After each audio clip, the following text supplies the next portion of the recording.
This is Trek Thoughts, and my name is Thea. I'm talking about Star Trek Strange New Worlds, Wedding Bell Blues, which is the second episode of the third season of Strange New Worlds. The Trelane episode. So, I'm going to try to talk about some of what happens in the episode first before I babble about Trelane and Q, because who's not here for a good babble about Trelane and Q? So, first of all, I love the conversation and the dance lessons between La'an and Spock. Christina Chong, I think, is the name of the actress who plays La'an, and she looks like an extraordinary dancer. It just looked so beautiful. It also reminded me, of course, of the Star Trek The Next Generation episode where Crusher teaches Data how to dance, but it also is an opportunity for Gates McFadden and Brent Spiner to show off their mostly their tap dancing skills, but it's really fun. It is one of the more heartwarming episodes of TNG, and I really enjoy that one. Kind of in love with La'an's character right now.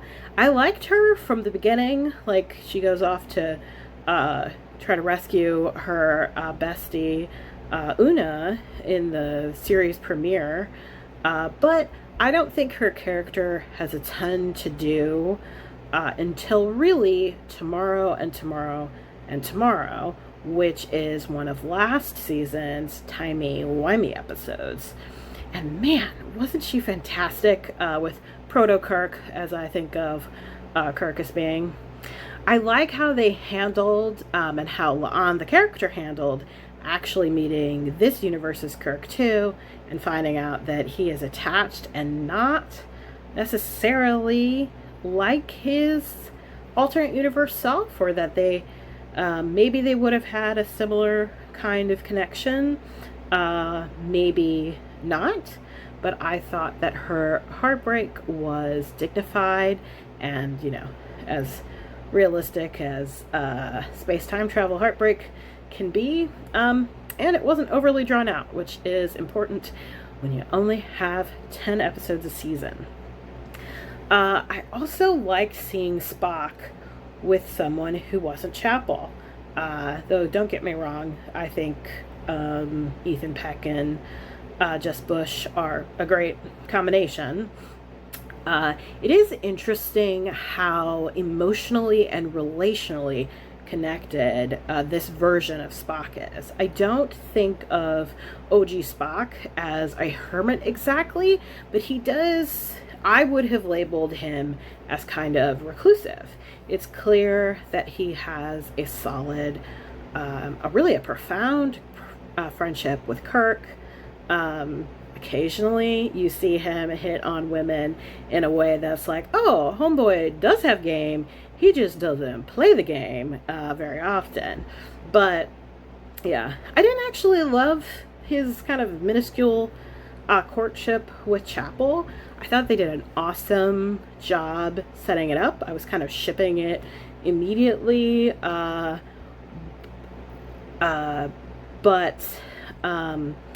I thought that they did a good job showing why he might feel like he can't be himself around Vulcans. He was clearly bullied. There's clearly some like racism and racial superiority crap going on there. It's like it seems to be a cultural problem at this stage of Vulcan's history.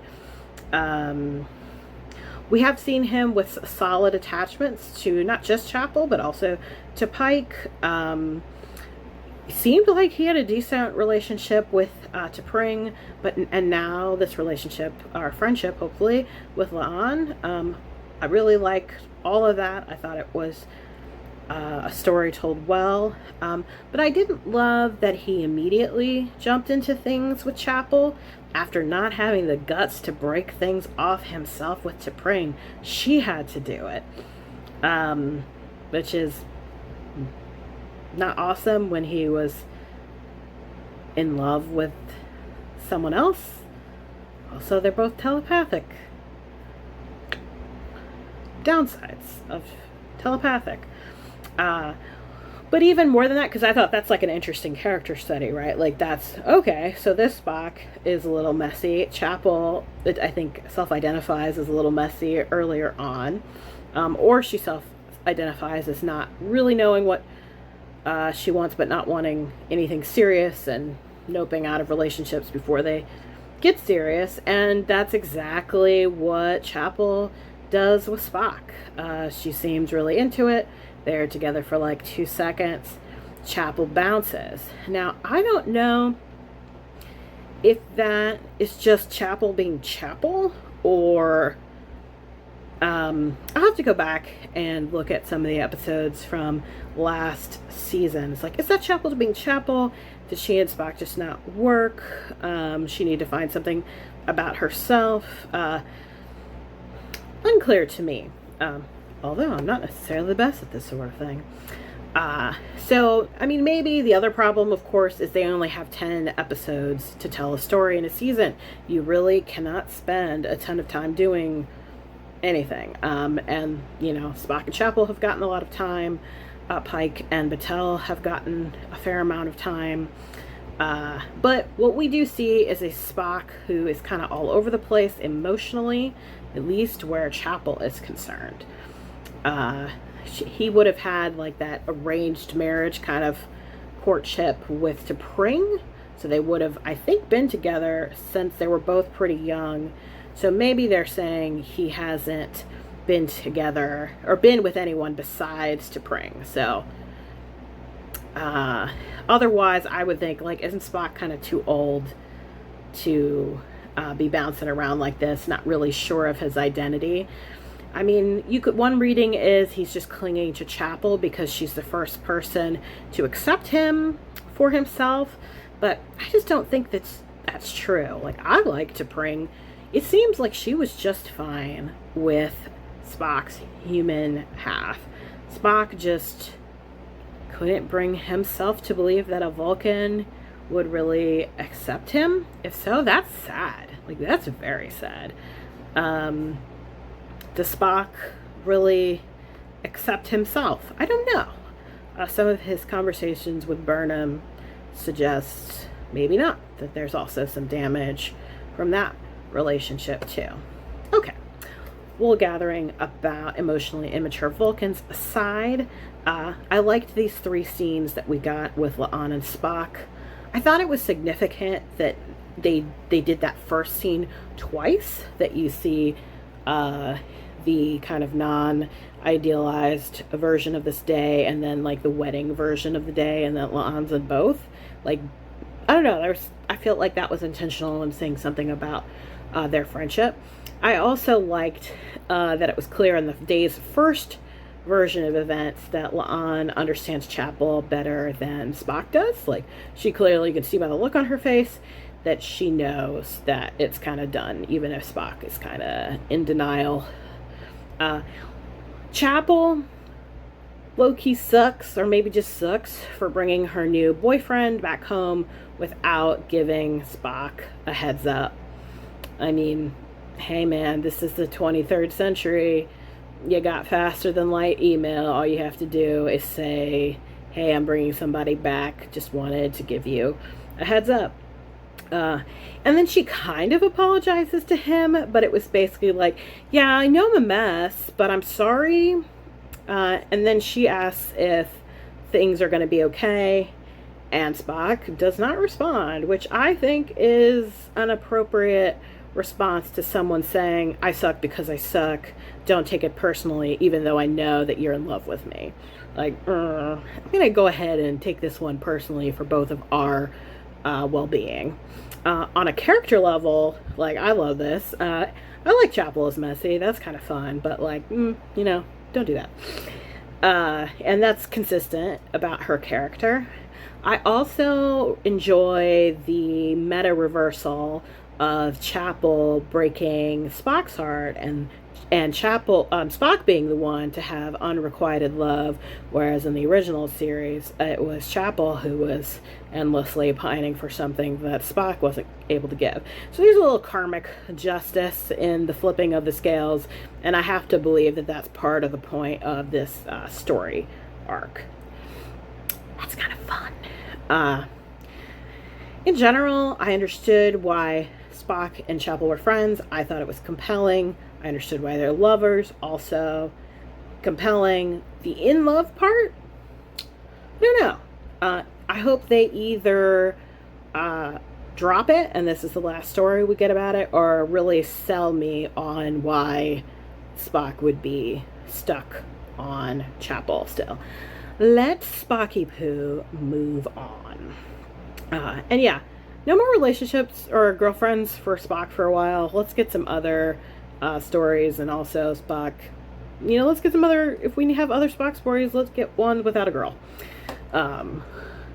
I liked Chapel and Corby together, even if later on he turns out to be a creep who makes sex robots of women who are too young for him, or at least that's the implication. But I think they sold me on how they are kindred spirits. I also don't think he's that different in type for like Chapel to be interested in. If she likes hot intellectual types, yeah, she likes Corby, she likes Spock. It makes sense. What's not to like? And now, the shenanigans. The shenanigans were fun. Trelane does a good job Trelaning. It's a great performance. It also makes sense on some level that to show a Q playing with action figures. I like that the emotion was the trigger for clarity. Although, does that imply that Corby is in love with Chapel, but she's not really in love with Corby?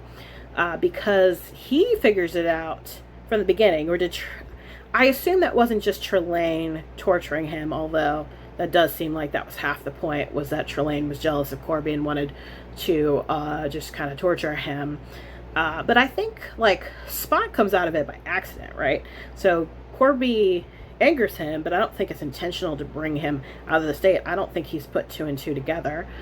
It's also funny to me that Spock fails to antagonize Samuel Kirk. He tries, he does his best, but he doesn't make Sammy angry enough to get him out of this, mind control or whatever this is. But in the future, James Kirk will successfully antagonize Spock out of kind of like a mind control thing. I think the episode is called The Sign of Paradise. It was the first season of Star Trek, the original series. I assume that was a deliberate kind of reversal of that scene as well, which is also funny. It's interesting that Corby fails to bring Chapel out of the state. I assume he's tried to talk with her a few times. Yes, he gets interrupted sometimes, but he's not able to evoke a strong enough response to bring Chapel out of it. But Spock does, and Spock uses I guess the memory of that love poetry to bring Chapel out of it. I think if there's something more subtle going on there, I didn't catch it. I've only seen it once. I haven't gone back and rewatched it yet.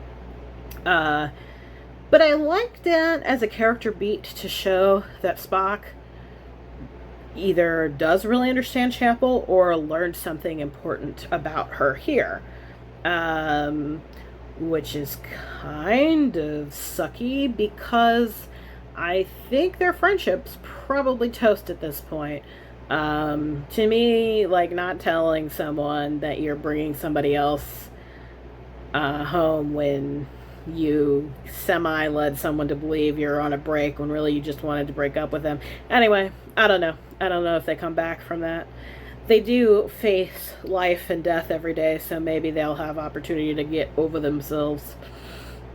I liked the dance moment at the end. It's nice to see the crew being happy and not always fighting off the Gorn or whatever. Yes, but it's a nice dance moment after Daddy Q comes to the rescue of everyone on Starbase 1. Worried about Ortegas. And I'm not sure if the implication was that she wasn't dancing because she's not comfortable dancing, or was she not comfortable dancing because she's feeling too worked up, not like safe enough because of her trauma from the Gorn. It's clear that's still affecting her. I'm not sure exactly what they were trying to imply there. I was a little surprised by that because, like, she has all this service in the Klingon War.